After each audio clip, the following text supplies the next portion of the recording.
comment elle planque super bien les petits bébés, là. Ouais. Nous avons eu notre premier bébé antilope sur la plaine asiatique.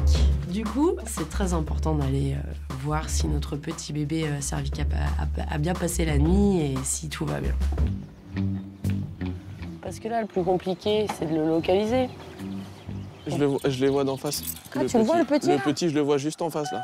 On voit juste son dos. Petit bébé. Oh bah... Ouais, Oh, vient bah d'être lui, fait, il est frais fait, non? Ouais. Salut, Pibou. Allez, bonne journée, Loulou.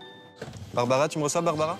On a Gilbert, ça y est, on descend à la fauconnerie. Aujourd'hui, en fait, on a Gilbert, le perroquet qui se trouvait dans le couloir des colobes depuis maintenant plus d'1 mois.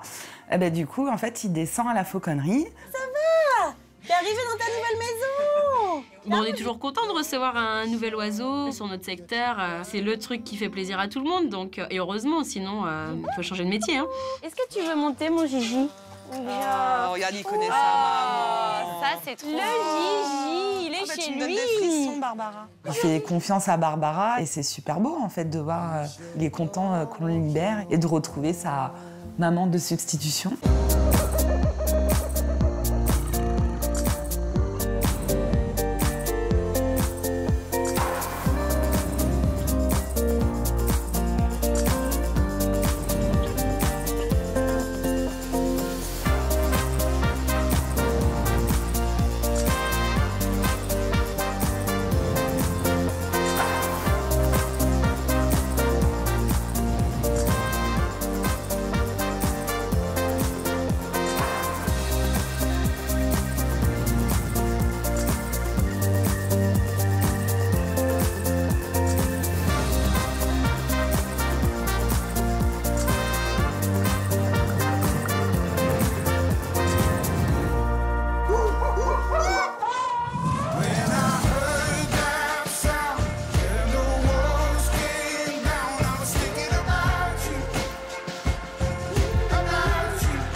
avec Tanguy. Il s'est un peu agacé sur la fin et j'ai senti que voilà, ça pouvait déraper un peu. Donc, pour cette raison, je te remets derrière le bouclier. On recule un petit peu, mais voilà, c'est pas... on va pas se faire agresser, il va pas nous charger, paniquons pas. Non, non, mais effectivement, je le sentais un peu tendu, donc je préfère prendre toute la sécu possible pour Laurie. Sur une des dernières sessions que j'ai faites avec Tanguy, Tanguy a attrapé ma main. Alors on le sait, les otaries mordent, ça fait partie de leur moyen de communication. Néanmoins, c'est pas quelque chose qu'on veut valoriser, bien entendu, parce que les conséquences peuvent être très graves. Donc aujourd'hui, pour la session du jour, déjà je remets un peu tout le monde en protection, mais c'est ce qu'il faut. Voilà, Tanguy n'est pas prêt à ce qu'on aille trop vite. Non mais j'interviens, je reprends le target si ça part en... On réagit à l'instant. Ok. Avec moi pour la session, j'ai Jonathan, qui va être mon binôme du coup de travail, qui va m'aider sur les manipulations de loge et autre chose. Donc je vais rentrer avec lui, machin. Toi ici, tu présentes ton target. Ouais. Je vais te l'envoyer dessus. On reste, machin, je vais travailler, machin, jusqu'au moment où je sens que la session s'éternise un petit peu et on repart là-bas. L'idée, c'est de positiver cette session, qu'elle se déroule bien, sans accroc, sans risque pour personne. Bonjour garçon. Oui. Allez, viens mon garçon. Comment ça va, loulou? Target? Non, target. Oui. On ferme la bouche sur un target. Ne l'ouvre pas. On ouvre? Oui. Là, on ouvre. On ouvre. Là. Hey, bravo garçon. Good boy. J'essaye de positiver son attitude à lui et de l'encourager à me proposer des choses. Donc effectivement, un target, une nageoire de chaque côté, c'est bien garçon. Comme ça, on est dans quelque chose qui lui plaît, qui normalement ne devrait pas engager de frustration et de risque de morsure derrière. Tu viens? Allez, viens. Et en fait, très vite, je vois Tanguy qui change d'attitude. Tout d'un coup, je me dis, oups, on va avoir un problème. Allez, viens, doucement. Tanguy, alors, ne me coince pas, c'est moi qui suis dans une position délicate parce que je suis dos au mur et que la configuration de la loge est comme ça. En fait, il panique dans les pièces closes. Il n'y a pas de bobo, hein, attention. C'est l'acte en lui-même en fait qui pose un souci. Parce que faut pas l'oublier, la mâchoire du notari c'est 3 fois en termes de pression celle d'un chien et que une notari peut faire énormément de dégâts. Allô?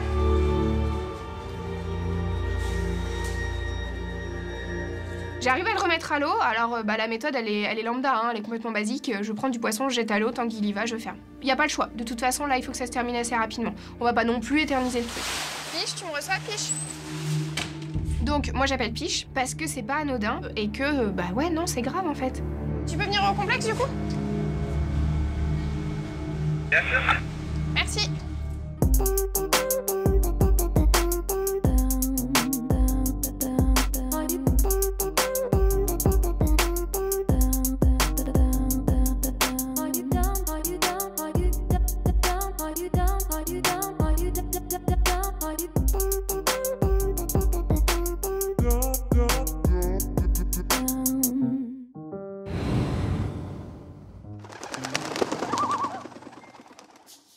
Gilbert! Comment ça va, Gigi? Ça va? Ouh. Bon, du coup, tu restes un petit peu loin au début. On va voir déjà si avec moi il se décoince. Parce qu'en fait, je l'ai pas beaucoup retravaillé depuis son arrivée. Alors, je suis avec Dylan et on va aller s'occuper de notre ami Gilbert. Gilbert a rejoint la fauconnerie là il y a quelques jours et du coup le problème de Gilbert pour l'instant c'est qu'il est un petit peu impressionné par les garçons de notre équipe. Donc on va le désensibiliser aux garçons. Arrête de faire ton timide. Allez les 2 pattes. Oui. Et on reste. Bien. On reste, tout va bien. Il est perdu là. Tout va bien. Non, non, Gilbert. Voilà, tu vas te rendre compte qu'il n'y a aucun problème, il n'y a aucun danger. Tu parles plus? J'ai perdu ma langue. C'est bon ça, Gilbert? Là, l'idée, c'est que je fasse moi un petit training avec lui, que je passe du temps avec lui, et puis que discrètement, comme si de rien n'était, j'intègre un peu Dylan au truc. On va essayer tout du moins, et puis on va voir comment il réagit. Il sent le perroquet mouillé, il a pris sa douche. Hein? Je trouve que le perroquet mouillé, ça sent le poisson pané. Tu trouves pas? Alors, il a moi, sorti le stagiaire. Moi, je pense à chaque fois au poisson pané. Quand tu sens Gilbert, tu... Ouais. Non, mais même les autres haras. Hein. Quand il sent Gilbert, il pense au poisson pané. Comment tu veux qu'il t'aime après? T'es en train de le traiter de poisson pané? C'est très bon, le poisson pané. Mais mouillé ou le perroquet en général? Le perroquet hara. J'adore cette odeur, moi. Moi aussi, j'aime bien. L'odeur du hara. Ah, tu sens bon. On va se sniffer au Gilbert. Ah, il sent bon, Gigi. Gigi. Coup de poisson pané. C'est ça. Est-ce que j'ai le droit de te toucher un peu? Petit doudou. J'ai le droit? Ouais. Oh, il donne sa patte, Gilbert? Il donne la patte, Gigi. Ouais. Oh, il est beau, Gilbert. Il est tout mouillé. Ah ouais, c'est vrai? Oh, c'est bon ça, hein? Qu'est-ce que t'en penses? C'est agréable de se faire tatouiller le bidon? C'est génial qu'ils réagissent comme ça, c'est très, très rassurant parce que ça aurait pu être l'inverse, il aurait pu complètement déprimer, ne pas manger, enfin ça aurait pu être beaucoup plus compliqué. Gilbert est quand même un perroquet qui s'adapte très bien. Il faut juste maintenant qu'il s'habitue à toutes les personnes de l'équipe. Bon, on va essayer avec toi? Tu prends quand même la gamelle, comme ça il va voir que vraiment t'arrives pour un truc positif. Alors, la première technique, c'est d'y aller petit à petit, de rentrer petit à petit dans la volière et toujours avoir de la récompense, donc des bonnes récompenses qu'il aime bien. Regarde, Dylan, il est gentil, il apporte la gamelle. Waouh! T'as vu? Ouh, c'est cool ça! T'as vu? Il est sympa, Dylan. Oh! Tu sais, il te regarde en mode, mais pourquoi il touche à ma gamelle, lui? Et si tu donnes la cacahuète coque peut-être en premier? Moi, j'irais carrément avec du lourd. Gigi. Ah, il est intéressant, Dylan, quand même, t'as vu? Doucement, hein. En fait, dès que je m'approche vers lui, il se recule sur le perchoir, donc là, je me dis, il y a quelque chose qui va pas. Oh Fais pas ça, Gigi. Pourquoi se mettre dans un état comme ça pour un garçon, quoi? Bon. Pourtant, il y avait des garçons avec qui il était. Bah, il y avait 3 ados, plus le monsieur. Tu vois, le père de famille. Impressionnant. Ah oui, t'es très impressionnant. Je suis sûre que c'est ça. Quand il était en quarantaine, à chaque fois qu'on y allait avec Dylan ou Lou, il était en panique, quoi. Pourtant, il y avait des hommes chez lui avant, il connaît bien même les ados et tout, donc je comprends pas trop pourquoi, mais voilà, en tout cas, il a peur de nos garçons à nous. T'as vu ce qu'il a fait de vos papiers? Welcome Gilbert. Il en a fait des confettis, le Gigi. Il est vachement réceptif aux enrichissements, c'est génial, hein? Bah dis donc, Gigi, il fait des gros efforts, là, hein? C'est un très gros enjeu puisqu'on aimerait qu'il, dans quelques mois, voire dans quelques années peut-être, qu'il intègre le spectacle d'oiseaux en vol libre. Et c'est vrai que là, déjà, il faut le désensibiliser aux autres oiseaux, au bruit, à l'environnement extérieur, à beaucoup de choses. Ça, c'est bien. Pas mal, hein, quand même. Regarde, il accepte tous les grains de tournesol que tu lui donnes. T'es bien, mon Gilbert. Dis-moi, Gigi. Moi, ça me fait énormément plaisir puisque j'ai vu Gilbert arriver et là, je vois les progrès qu'il fait et je me dis waouh, enfin, c'est super quoi. D'arriver à faire ça avec Gilbert, c'est génial. Ah, les fêtes du jus d'orange. fais comme Regarde, ça c'est Ah, génial. bien. Tu sais que des fois ils font avec une demi-orange entière. Ah ouais? Et en fait, tu retrouves toute la peau bien râpée à l'intérieur. Limite, ça fait un bougeoir, quoi. Tu vois ce que je veux dire? C'était bon? C'est pas mal. Hein, Gilbert, tu fais de gros efforts là envers Dylan, c'est bien. Il faut que Gilbert se rende compte que les garçons de notre équipe ne lui veulent aucun mal. Et puis je pense que ça va vite passer puisque Gilbert est quand même très intelligent, donc il va vite comprendre.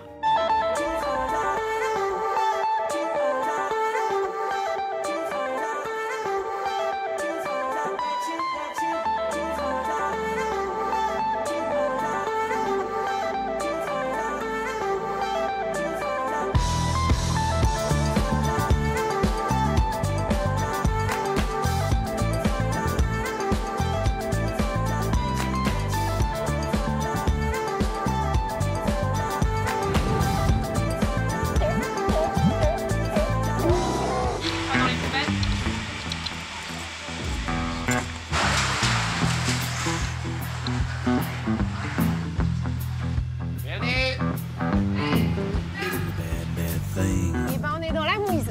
Pourquoi? Eh ben, parce que le réflexe morsure est bien présent. Quand j'arrive au complexe, Béré m'explique une situation un peu compliquée avec notre ami Tanguy, qui est notre nouvelle otarie arrivée il y a très peu de temps. Bah, Tanguy s'amuse à mordre les soigneurs. En fait, si tu... Bon, après, j'ai pas été maligne. Hein. Je suis là. Et là, en fait. Du coup, t'es là, t'es... Ok, super. Bon, eh ben, on sort. Voilà, c'est super. Et tu continues ta session parce que t'as pas le choix. Quelle solution tu veux que j'ai? Je veux essayer de comprendre pourquoi il a mordu, est-ce qu'il peut y avoir un élément déclencheur, voilà. Je veux resituer l'action. Et en fait, là, on est tous d'accord avec l'équipe pour trouver que le regard a vraiment changé. Béré, sur le coup, je la sens pas bien parce que, bon, déjà, c'est désagréable de se faire mordre. Encore plus par une otarie qu'on est en train de travailler. Il est pas à taille adulte, mais il commence à en imposer. Ça peut faire peur. Donc voilà, on sent vraiment qu'il y a un climat de stress dans le bâtiment. Et tu proposes quoi? Eh bien, il va falloir, je sais pas, déjà plus de monde sur les sessions. Ouais. Des boucliers un peu partout, je pense. Le fait d'avoir plus de monde sur une session avec Tanguy va permettre une facilité en termes de manipulation de trappe s'il y a urgence et s'il faut gérer tout de suite. Mais c'est compliqué dans la structure dans laquelle on est en fait. Ouais. Comment tu veux faire? Bah, faut jamais te retrouver acculé. C'est ça? Mais comment je fais pour le faire se déplacer de loge et autres? Faut pas céder à la panique, c'est des prémices. Il n'y a pas eu de morsure grave, il n'y a pas eu de point de suture, là, il n'y a même pas de coup de dent. Donc, faut pas s'enflammer, faut poser les choses, on va continuer à le travailler, on va voir si c'est une frustration, si c'est juste une partie du bâtiment qui le stresse. Si c'est une partie du bâtiment, tant pis, on oubliera cette partie pour l'instant. T'as pas le choix, après, là, tu dis, ce travail-là, tu laisses toujours là ouvert, il faut qu'il y ait quelqu'un qui soit prêt à refermer au cas où. Je pense que on a été peut-être trop... Enfin, j'ai été certainement trop enjouée. On est peut-être allé trop vite. C'est vrai que j'ai cherché tout de suite à aller dans le positif, à aller dans ce qu'il me proposait, à essayer d'être à son écoute. Mais attention, il n'a que 4 ans. Il a besoin de fermeté parfois. Donc là, pour Tanguy, on va remettre un cadre. Bon, ok. Bon, surtout, on prend pas de risque. Tu perds pas un pouce ou un doigt. Ouais. Il va falloir qu'on arrive à prendre le dessus sur cet animal et lui faire comprendre que, bah, non, on ne mord pas la main qui te nourrit, c'est pas possible. Mais non, mais je me dis juste que si à un moment donné, il se rend bien compte qu'il a le dessus physiquement, ce sera pas une main. Hein. Oui, non, mais c'est ça. Et on sait les blessures que peuvent faire les otaries, donc... Non, mais justement, on prend pas de risque. L'idée, c'est que moi, je sois présent sur la prochaine session pour 2 raisons. Déjà, pouvoir observer, voir s'il y a quelque chose qui lui provoque un stress. Des fois, quand on est en session, l'entraîneur voit pas forcément ce qui peut... Comme on dit, c'est toujours bien d'avoir plusieurs paires d'yeux. Et la deuxième chose, c'est il y a un potentiel danger. Donc, je veux être présent.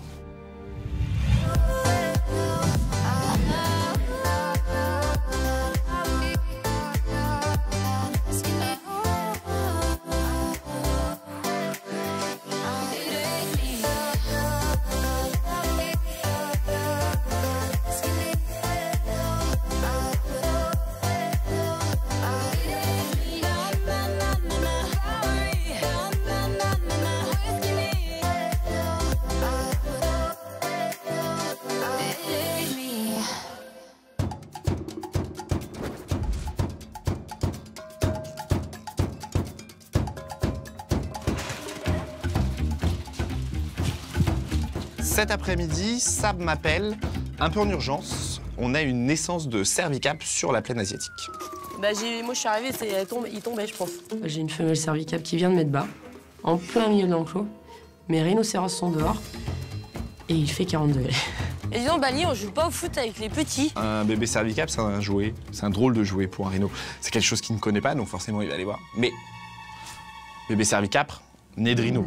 Si le rhino pose le nez sur le bébé cervicap, crêpe de cervicap.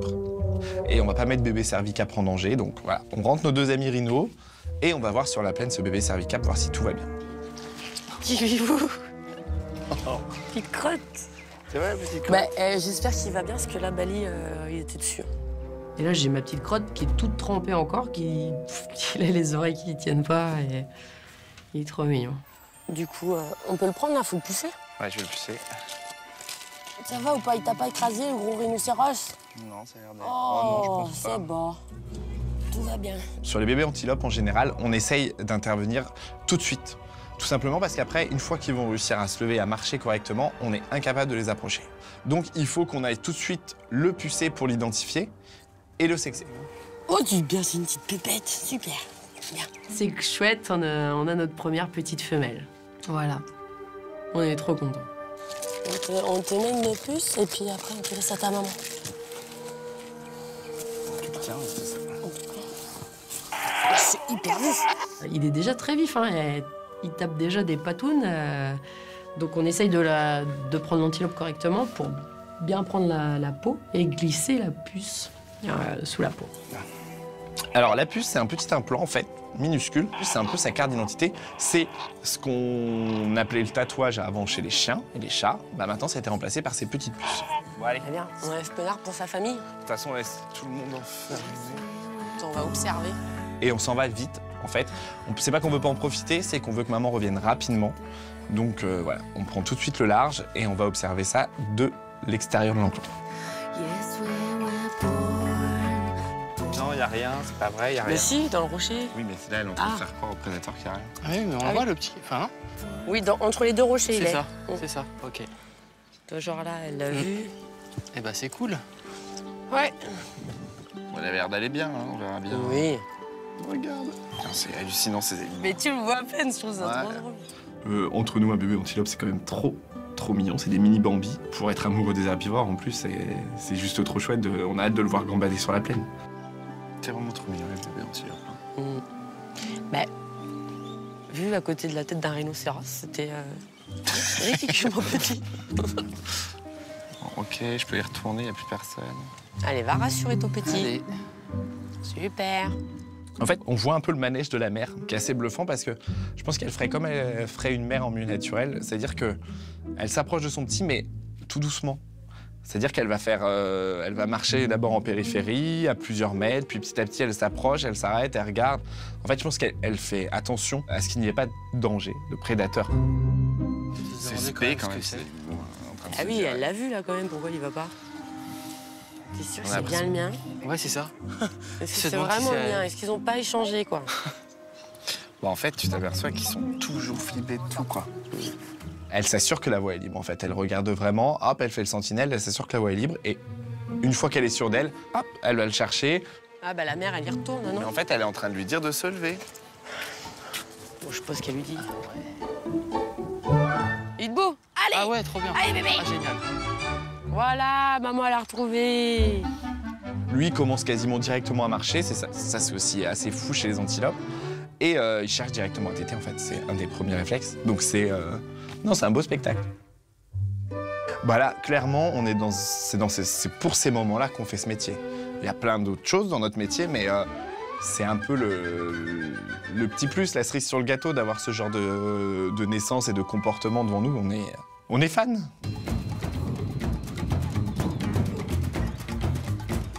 Elle a de la gueule, cette plaine asiatique. On y est bien sur cette plaine asiatique. D'ici quelques semaines, on aura les courses-poursuites sur l'enclos entre les différents petits. Là, c'est trop chouette.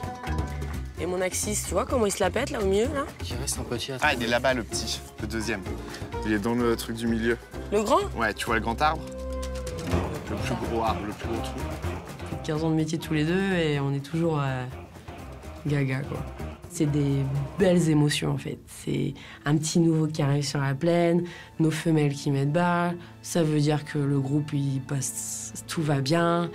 Et puis nous on est encore bousculés par ces émotions. Enfin le jour où je ne ressentirai plus ça, bah, je changerai de métier. Mais parce que enfin voilà, un petit bout d'antilope, un petit bout de truc qui ressemble à une grande chèvre, et ben ça nous fait encore fondre. Alors maintenant, en fait, on va laisser faire la nature. La femelle, on voit qu'elle a un intérêt pour lui, donc elle va s'en occuper. Donc maintenant, il va faire sa vie. Donc la suite, c'est de grandir. Pour les soigneurs, c'est de faire la chasse tous les matins à chercher les bébés cervicales. Et voilà, on attend de le voir grandir et évoluer sur cette plaine.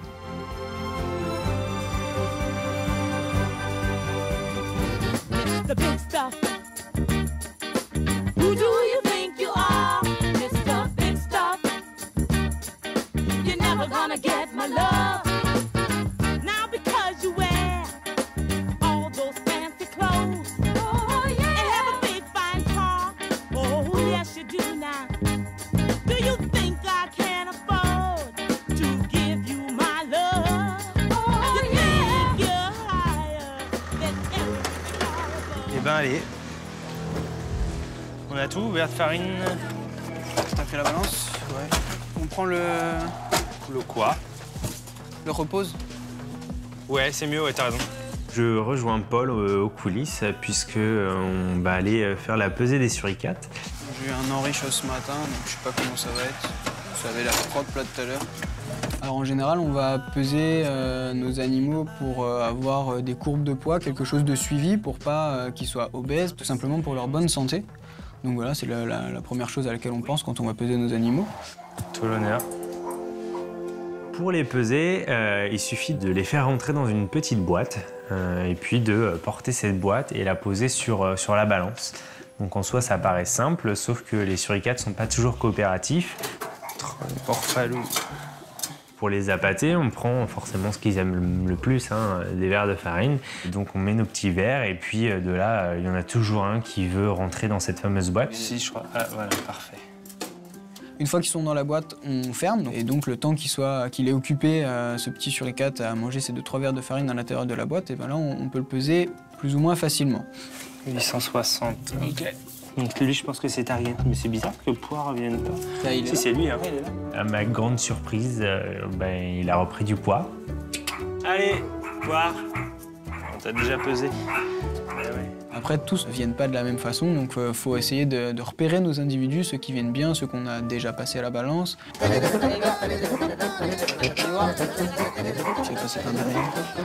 Depuis vraiment le départ, il n'y en a que 2 qui acceptent d'être pesés, les autres sont toujours plus ou moins en retrait. Allez, viens, Poire.